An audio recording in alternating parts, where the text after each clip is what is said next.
උත්සවයේ අරමුණ පැහැදිලි කිරීමේදී ඔයත්තන්ට දැනගන්න ඕන වැදගත් කාරණයක් තියෙනවා අපේ ගෞරවනීය මහා සංඝරත්නයත් සමග. ගෞරවනීය නායක හාමුදුරනේ මම මේ කාරණේ සිහිපත් කරන්නේ අපේ ගිහි පින්නතුන් සියලු දෙනාටම. අපේ නායක හාරලා බොහෝ දෙනෙක් මේ කතන්දරේ මේ කාරණා මේවා දන්නවා. මේ ඓතිහාසික ගණේව පුරාණ විහාරයේ කේන්ද්‍ර කරගත්ත මහ දැවැන්ත කතන්දරයක් තියෙනවා. පින්නතුනේ මේ භූමිය අද මේ වයම් පළාතේ නිකවරටියේ මැතිවරණ කොට්ටාසේ කෙළවරකට වෙන්න තිබ්බට මේ භූමිය රාජ පූජිත තැන. මේ භූමිය රජවරුන්ගේ විශේෂ අනුග්‍රහය ලැබපු තැන. මේ භූමියේ මහරහතන් වහන්සේලා වැඩ හිටපු තැන.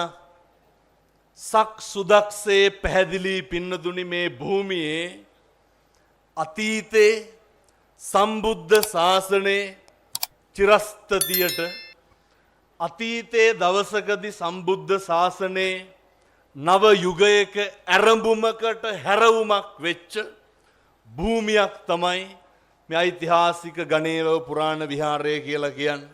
කෙසේ හෝ වේවා මේ භූමියේ තියෙනවා පින්නතුනි මහා අර අපේ ගංගෙවල් වල කතා කරන විදිහට හාස්කමක් වාගේ එකක්. ඒ තමයි මේ භූමියට එහෙම අර කවුරු හරි ආවොත් පොඩි හාමුදුරු කෙනෙක් අර ආවොත් ඉන්න බෑ හිටියොත් යන්න බෑ. මේ භූමියේ ලොකු ආනුභාවයක් තියෙනවා අපි විශ්වාස කරනවා. ගරු ජනාධිපතිතුමනි අවුරුදු දහස් ගාණක් තිස්සේ බුදු ගුණ කියපු තැන අවුරුදු දහස් ගාණක් තිස්සේ සම්බුද්ධ ශාසනයේ චිරස්තතිය වෙනුවෙන් කටයුතු කරපු තැන ගිය අවුරුද්දේ මම පින්නතුනි බණ කියලා තිබ්බ බණ 400ක් හරි 480ක් හරි. ඒ සේරකට මම නිකන් දාලා හදලා බැලුවා එක බණකට නිකන් 5000 වාගේ සම්බන්ධ වුණාදෝ කියලා හදලා බලනකොට ලක්ෂ 35කට විතර බණ කියලා තිබ්බා. එතකොට මේ මුළු රටටම බණ අහන්න රටේම ආධ්‍යාත්මික ශික්ෂණය වෙනුවෙන් මුලපුරපු ආයතනයක් තමයි ජාතික රූපවාහිනිය කියලා කියන්නේ. ආයතනයට කරන ගෞරවයක් විදිහට කියන්නේ. ජාතික රූපවාහිනියෙන් පන්සල ගැනත් මම ගැනත් තවත් දේවල් එළියට කියන්න හේතුව ජාතික රූපවාහිනිය දැක්ක මේ පුදුම විදිහට තරුණ දරුවෝ බණ අහන්න එනවා. මේකේ උත්සන්න අවස්ථාවක් තමයි අපේ පොලිස්පතිතුමා මට කතා කරලා කිව්වනේ හාමුදුරනේ අපි යාපනයේ බණ කියමු කියලා. අපේ දෙමළ තරුණ දරුවන්ටත් ඔබ වහන්සේ කියන එක ඔහොම්මම කියමු කියලා. හේතුව අපි දකිනවා ජනාධිපතිතුමනි පොලිස්පතිතුමනි අපේ ආනන්ද මහජන ආරක්ෂක ඇමතිතුමනි අපේ රටේ පුදුම විදිහට තියෙනවා මේ ගෘහස්ත හිංසනය කියන එක. අපේ රටේ පුදුම විදිහට දෙමව්පියෝ හින්දා දරුවෝ හරියට දුක් විඳිනවා. දැන් මේක ඇති වෙන්න හේතුව තමයි ගොඩක් දුරට හැමතැනම බලනකොට ඇත්තටම මත්ද්‍රව්‍ය ප්‍රශ්නේ.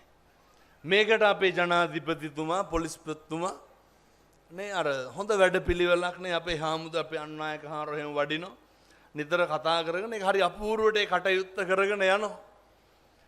පිං සිද්ධ වෙන්න ඕන ඒ වගේ කටයුතු කරනවට මොකද මම ශිෂ්‍යයා විදියට ඉගෙන ගන්න කාලේ විශ්වවිද්‍යාලයේ අන්තිම අවුරුදු දෙකේ අර කවුන්සලින් කරා මනෝ උපදේශන සේවාව.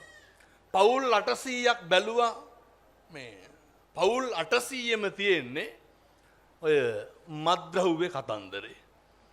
අවසානයේ බලනකොට හැම එකටම උත්තරයක් තියෙනවා කොතනකින් හරි අපේ රටේ මාර්ග අනතුරු ගත්ත අපේ රටේ පවුල් වල ප්‍රශ්න කතන්දර ගත්ත අපේ රටේ දූ දරුවන්ගේ ගැටලු අඩුපාඩුකම් ගත්තත් අපේ රටේ බාල තරුණ පරම්පරාවේ ගැටලු ගත්තත් ඒ හැම එකටම සම්බන්ධ වෙලා තියෙන්නේ පින්නතුනි මේ මත්ද්‍රව්‍ය කතන්දරය.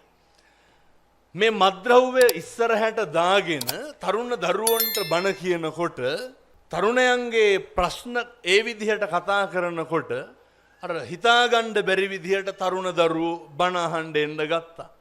ඒකෙම යෝජනාවක් දිගුවක් තමයි මට හිතුණා මේ පන්සලේ සතියකට සැරයක් කොල්ලෝ 1000කට බණ කියන්න ඕන කියලා.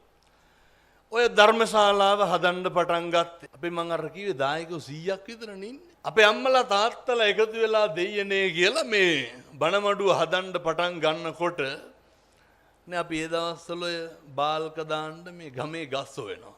අර එච්චර දිග බාල්ක නැහැ. භාග්‍යවතුන් වහන්සේගේ ධර්මයේ ආශ්චර්යයේ තරම කොච්චරද කියනවා නම් ඒ තමයි ධර්මයේ අනුභවය. මුළු ලෝකෙම තරුණ දරුවෝ ජාතියාගම් ભેදයකින් තොරව එකතු වෙලා මේ ධර්මශාලාව හැදුවා, සංඝාවාසය හැදුවා. ඒ විතරක් නෙමෙයි අපේ දානපති මහත්තුරු මහත්මීන් එකතු වෙලා බෝධිගරේ ගන්ටාර කුරුණ හැදුවා. පන්සලේ මලු පෙත් සියල්ලම සකස් කරා, භාවනා මලු හැදුවා. මේ හදලා හැම කෙනාම කියන්නේ හාමුදුරුවනේ මේ හදන්නේ අපිට ඇවිල්ලා ඔබ වහන්සේගෙන් බණ ටිකක් අහන්න. ඒ නිසා මේ යුගය මේ කාලය ගත්තාමනේ බොහෝ දෙනෙක් කියන ශාසනය නැති වෙනවා, පිරිහෙනවා. එහෙම එකක් නැහැ. එහෙම කාටවත් මේ සම්බුද්ධ ශාසනයේ පින්නතුනි භාග්‍යවතුන් වහන්සේගේ ධර්මයත් විනයත් ආරක්ෂා කරගෙන මේ පින්වත් මහා සංඝරත්නයේ වැඩ ඉන්න තාක්කල් භික්ෂු භික්ෂුණී උපාසක උපාසිකා සිව්වණක් පිරිස මේ පන්සලත් එක්ක ඉන්න තාක්කල් ධර්මයත් එක්ක ඉන්න තාක්කල් පින්නතුනි කවදාවත් සම්බුද්ධ ශාසනය විනාශ වෙන්නේ නැහැ. ඒ නිසා සම්බුද්ධ ශාසනයේ චිරස්තතියේ නව යුගයක ආරම්භයක් තමයි මේ ගණේවව පන්සලෙන් පටන් ගන්න. ලබන ඉරිදා ඉඳන් ඔය බණ මඩුවේ 1000කට බණ කියනවා. හැම සතියෙම මාස්පතා විවිධ වැඩසටහන් කරනවා. ලංකාවෙම ඉන්න තරුණ දරුවෝ එක්ක අහුවෙනවා. ඒ නිසා සම්බුද්ධ ශාසනයේ චිරස්තතිය වෙනුවෙන් අපේ අතිගරු ජනාධිපතිතුමා ඇතුළු වර්තමාන රජය මම මේකත් කියන්න ජනාධිපතිතුමනි මතක් වෙච්ච වෙලාවේ විදේශ ධර්මදේශනාවකට ගියාට පස්සේ එක තරුණයෙක් මට ඇවිල්ලා කියනවා හාමුදුරුවනේ දැන් ටිකක් මේ අපේ ආගමට හොඳ නෑ වගේ නේද කියලා. මං ඇහුවා ඇයි? නෑ කෙනිහිලි වැඩි නේද කියලා. මං ඇහුවා කාගෙන්? නෑ ටිකක් ආණ්ඩුවත් එච්චර බර නෑ වගේ නේද කියලා. මං ඇහුවා මෙච්චර කාලයක් මේ රට පාලනය කරේ කවුද? අයමුකෝ මේ අන්‍යාගමික අම්මලා තාත්තලා පින්නතුන් මේක පාලනය කරේ නෑ. ඊට පස්සේ කිව්වා නෑ හාමුදුරනේ බලන්නකො උතුරු නැගෙන හිර ගත්තත් සේරම අපේ පුරාවිද්‍යා නටබුන් සේරම නැති වෙනවනේ විනාශ වෙනවනේ කියලා. මට කියනවා කලින් ඔහොම නෑලු. මෙච්චර කාලයක් කවුද මේක පාලනය කරේ? සිංහල බෞද්ධ පාලකවනේ පාලනය කරේ. ඔහොම හදවතට තට්ටුවක් දාලා බලන්න මේකට හරි ගියාද වැරදුනාද කියලා. ඒ නිසා කිසිම හේතුවක් මත අර මේ ධර්මය ආරක්ෂා කරන එක සම්බුද්ධ ශාසනයේ පැවැත්ම තීරණය කරන එක ජනාධිපතිතුමනි රජයට ජනාධිපතිතුමාට පාලන තන්ත්‍රයට තීරණය කරන්න බෑ. සම්බුද්ධ ශාසනයේ පැවැත්ම මේ අපූර්වට හෙට බැලියකින් මේක මුස්ලිම් පින්වතුන් ඇවිල්ලා දන් දෙනවා. හෙට අපේ දවල් සිංහල අම්මලා තාත්තලා දන් දෙනවා. එතකොට කතෝලික දරුවෝ දන්සල් දෙනවා. භාග්‍යවතුන් වහන්සේගේ දේශනාවට ඔය කවුරුත් එකඟයි. උන්වහන්සේගේ දේශනාවට ඔය කවුරුත් හරි කැමති. ඒ නිසා පින්නතුනි මතක තියාගන්න ආගමේ දහමේ පැවැත්ම රඳා පවතින්නේ අපේ හැසිරීම මත. ධම්මෝ හවේ රක්කති ධම්මචාරී ධර්මයේ හැසිරෙන් ධර්මයේ විසින් සදාකල් සුරක්ෂිත කරනවා ඇති. ඒකේ කිසිදු සැකයක් නැහැ. අවසාන වශයෙන් ජනාධිපතිතුමාට මේ පින්කමට ආරාධනා කරන්න හේතුව ජනාධිපතිතුමනි මේ භූමිය රාජපූජිත භූමියක්. මේ භූමිය පෙර රජවරු මහරහතන් වහන්සේලා සඳහා තනලා ඉදි කරලා පූජා කරපු භූමියක්. ඒ කාලේ ඒ යුගයේ සම්බුද්ධ ශාසනයේ චිරස්තතිය වෙනුවෙන් නව ආරම්භමක් තිබ්බේ ඒ රජවරුන්ගේ අනුග්‍රහයෙන්.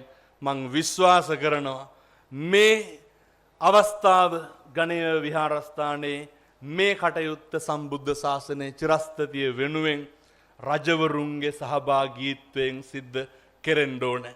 මේක අපේ රාජ්‍ය නායකයාගේ සහභාගීත්වයෙන් කෙරෙන්න ඕනේ.